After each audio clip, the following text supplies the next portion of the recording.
কিছু একটা করে আমার মেয়েকে বাঁচাতে পারি, সবার আগে মেয়ে, তারপর আদি তো আছেই অবভিয়াসলি।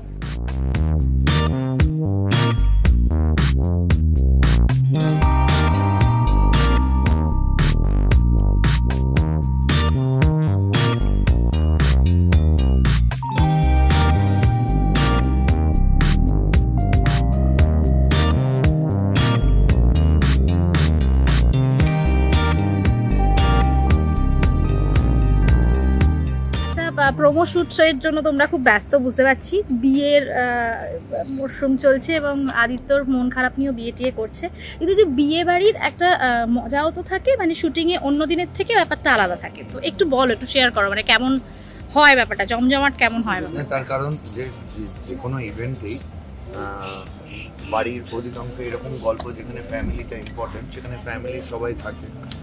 আর এত আর্টিস্ট থাকার জন্য কলও প্রত্যেকের অনেক আগে আগে থাকে, কাজ অল্প থাকে কিন্তু তামঝাম ওটাকে তৈরি করা, সেটটা তৈরি, সবার লোক, সেগুলো এই প্রসেসটা এত সময় লাগে যে আমরা অ্যাকচুয়ালি কাজ ছাড়া অনেকটা সময় এসব দিনে পেয়ে যাই।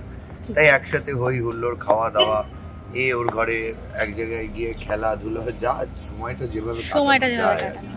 আচ্ছা, বিয়ে বাড়িতে তো আমরা অনেক খাবার টাবারের ব্যাপার থাকে, এবার প্রোডাকশনেও কি এই বিয়ের জন্য আলাদা করে কোনো প্রিপারেশন থাকে, মানে খাওয়া দাওয়ার মেনুতে কি আলাদা কিছু থাকে? আমার মনে হয় মাঝে মাঝে আমরা খালি খেতেই আসি, কারণ কেউ না কেউ কিছু না কিছু খাবার আনায় আর আমরা সেটা খেতেই থাকি, কাজেই সেভাবেই কাটে আমাদেরও খাওয়া দাওয়া।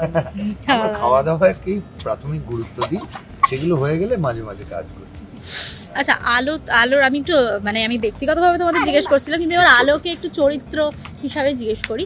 আলো তো কখনোই আদিত্যর বিয়েটা চাইবে না, সেটা স্বাভাবিক, কিন্তু আমরা মোটামুটি একটা কনসেপ্ট যেমন পাই যে যারা আমাদের ছেড়ে চলে গেছেন তারা একটা সুপার পাওয়ারে পরিণত যখন হয় তখন অনেক কিছু তারা মীমাংসা করতে পারে, কিন্তু আলোকে খুব নর্মাল একটা ক্যারেক্টারই দেখানো হচ্ছে, মানে সে যখন অসহায় তখন অসহায়, যখন সহায় তখন সহায়। তো এই ব্যাপারটা নিয়ে কি দর্শক কিছু বলছে যে কেন আদিত্যর বিয়েটা নিজে থেকে আটকাতে পারছে না আলো, বা কিছু? নিজে থেকে আটকাতে পারছে না কারণ আলোর একটা এনার্জি, একটা পজিটিভ এনার্জি, তার শারীরিক কোনো রূপ নেই, কাজে যার কোনো শেপ নেই, যার কোনো আকার নেই, সে একটা এনার্জি, সে কী করবে? সে খালি চেষ্টা করতে পারে মানুষকে ইঙ্গিত দেওয়ার যে এটা ঠিক, এটা ভুল, এটা ঠিক, এটা ভুল, বা এটা করো, এটা করো না। কারণ আমি ফিজিক্যালি যখন প্রেজেন্ট নই, আমি ফিজিক্যালি কিছু করবো কী করে?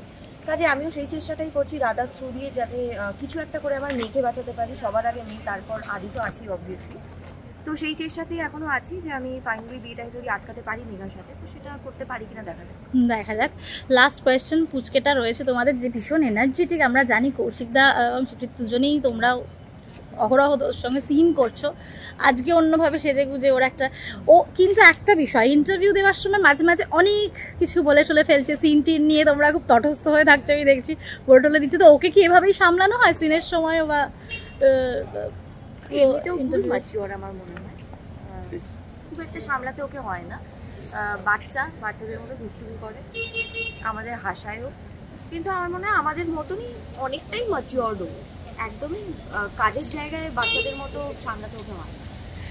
বেশ, শেষ করব, দর্শকরা খুব অপেক্ষায় যে আদিত্যর জীবনে কে আসছে, আলো তো আলোর জায়গায়, আদিত্যর জীবনে কে আসছে, অনেকের অনেক প্রশ্ন, তাদের উদ্দেশ্যে যারা কৌতূহল নিয়ে বসে আছে প্রচুর, তাদেরকে এটুকু বলতে পারি যে জীবনে যাই আসুক সেটা ফেস করার সাহস বা প্রত্যয় আদিত্যর আছে।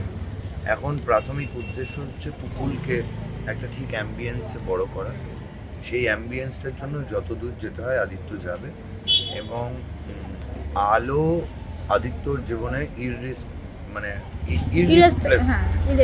তা ওকে ওর জায়গায় কেউ আসতে পারবে না, ওকে রিপ্লেস করা যাবে। দেখা যাক গল্প কোন দিকে এগোয়, মানুষ সময়ের সাথে সাথে পরিস্থিতির সাথে মানিয়ে নেয়, আমরাও চেষ্টা করব নতুন পরিস্থিতিতে মানিয়ে। Thank you.